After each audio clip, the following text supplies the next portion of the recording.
ប៉ូលីសថៃចូលនិវត្តន៍ម្នាក់បានរំលោភសេពសន្តិវៈទៅលើក្មេងស្រីកម្ពុជារបស់យើងអាយុ13ឆ្នាំហើយទង្វើនេះគឺធ្វើរួមគ្នាជាមួយប្រពន្ធរបស់ខ្លួនឯងបានន័យថាប្រពន្ធក៏ចូលរួមសកម្មភាពដែលបង្ខំក្មេងស្រីនឹងឲ្យរួមភេទជាមួយប្តីរបស់ខ្លួនដែរនេះគឺជាព័ត៌មានពិតដែលមានប្រភពច្បាស់លាស់មកពីប្រទេសថៃនេះខ្ញុំបាន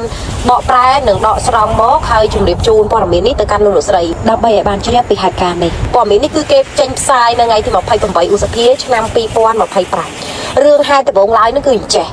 ឪពុកម្ដាយរបស់ក្មេងស្រីរងគ្រោះអាយុ13ឆ្នាំហ្នឹងគាត់ទៅធ្វើការនៅប្រទេសថៃទៅធ្វើការនៅផ្សារមួយនៅប្រទេសថៃហើយយកកូនទៅដែរអញ្ចឹងជួលបន្ទប់ដែលដាក់ឲ្យកូននឹងរស់នៅក្នុងបន្ទប់ហើយម៉ែឪនឹងទៅធ្វើការទៅហើយកូននឹងគឺអាយុ13ឆ្នាំ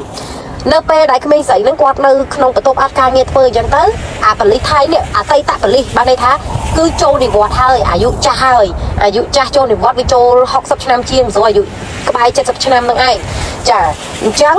ពេលដែលអាតាហ្នឹងឃើញតែក្មេងស្រីហ្នឹងនៅផ្ទះតលេនៅក្នុងបន្ទប់ជួលនោះតលេអត់មានការងារធ្វើក៏ហៅក្មេងស្រីហ្នឹងមកធ្វើការនៅហាងលក់គ្រឿងទេសរបស់ខ្លួនប្រពន្ធហ្នឹងក៏ឲ្យមកដែរយល់ព្រមគ្នាទាំងប្តីទាំងប្រពន្ធហ្នឹងហៅក្មេងស្រីហ្នឹងមកធ្វើការឲ្យមកធ្វើការជាអ្នកជួយលក់គ្រឿងទេសនៅក្នុងហាងរបស់គាត់ហ្នឹងនៅពេលដែលក្មេងស្រីកម្ពុជារបស់យើងអាយុ13ឆ្នាំហ្នឹងគាត់ធ្វើការបានមួយខែរៀងមានភាពស្និទ្ធស្នាលអញ្ចឹងណាអញ្ចឹងនៅពេលថ្ងៃត្រង់ថ្ងៃមួយហ្នឹងគឺប្រពន្ធរបស់អាតារោគចិត្តហ្នឹង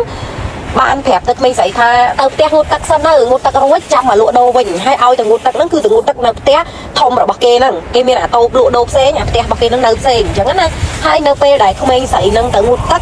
អាប្តីរបស់យាប៉ែហ្នឹងអាតាមួយដែលមលុកក្មេងស្រីហ្នឹងក៏នៅនឹងដែរតែពេលហ្នឹងអត់ទាន់មលុកអត់ទាន់អីទេ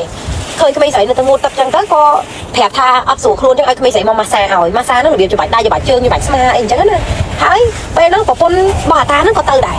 ដល់ពេលទៅឃើញក្មេងស្រីហ្នឹងកំពុងតែច្បាច់ដៃច្បាច់ជើងឲ្យប្តីខ្លួនឯងម៉ាសាឲ្យប្តីខ្លួនឯងអីអញ្ចឹងទៅមីច្បាច់ហ្នឹងក៏អត់មាននិយាយអត់មកកអីដែរគឺធម្មតាហើយអាប៉ែហ្នឹងវា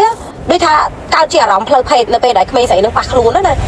ដល់ពេលកើតជាអារម្មណ៍ផ្លូវភេទហៅប្រពន្ធមករួមភេទជាមួយនៅពេលហ្នឹងតែម្ដងហើយបង្ខាំងនិងបង្ខំក្មេងស្រីហ្នឹងឲ្យនៅមើលទង្វើដល់ក៏គិតស្មុករោគរបស់ខ្លួននិងប្រពន្ធហ្នឹងកំពុងតែប្រតិបត្តិការគ្នាហើយមីប្រពន្ធហ្នឹងក៏រោគចិត្តសាហាវដែររោគចិត្តទាំងប្តីទាំងប្រពន្ធហ្មងចាស់អស់ហើយមិ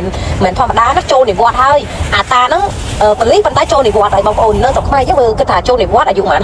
60ជាងអីចឹងទៅហ្នឹងហើយវាចាស់ខ្លាំងហើយចង់និយាយថាតាកញ្ចាស់នេះបានចំជាឆ្នាំណាក្របហ្នឹងមែនពីណាប្តីប្រពន្ធហ្នឹងធ្វើរឿងស្មុករោគចឹងនៅមុខក្មេងហ្នឹងបង្ខំឲ្យក្មេងហ្នឹងមើលនៅពេលដែលក្មេងស្រីហ្នឹងមើលចឹងទៅគ្នាវាពិបាកក្នុងខ្លួនណាពួកគ្នាអាយុ13ឆ្នាំបងប្អូនចានៅជាកុមារីហើយបង្ខំឲ្យគ្នាមើលចាប់សពគ្រប់ចង់ថាអសរងក្នុងនាមជាអ្នកនិយាយសាធារណៈបងចង់ថាអាតាកញ្ចាស់ហ្នឹង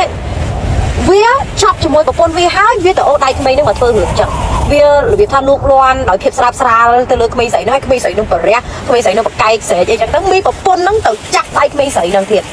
ជួយចាប់ក្មេងស្រីហ្នឹងហើយប្រាប់ថា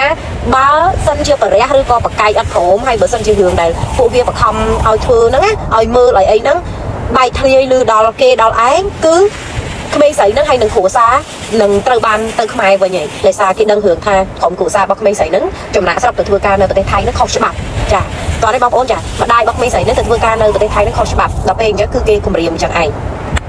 នៅពេលដែលខាងគេគម្រាមសពគ្រប់អញ្ចឹងទៅក្មេងស្រីដូចគ្នារៀងថាអារម្មណ៍គ្នាតក់ស្លុតពីដំបូងមកហើយឥឡូវត្រូវបានគេដូចថាពីអ្នកប្រពន្ធនឹងបង្ខំឲ្យធ្វើបាបទៀតអញ្ចឹងទៅហើយមានប្រពន្ធនឹងក៏ចាប់ដៃកូនស្រីនឹងដើម្បីឲ្យប្តីខ្លួនឯងរំលោភឈរមើលប្តីនិយាយទៅចង់និយាយថាចាប់ក្មេងស្រីឲ្យប្តីខ្លួនឯងរំលោភនេះវាឈួតដល់ថ្នាក់ហ្នឹង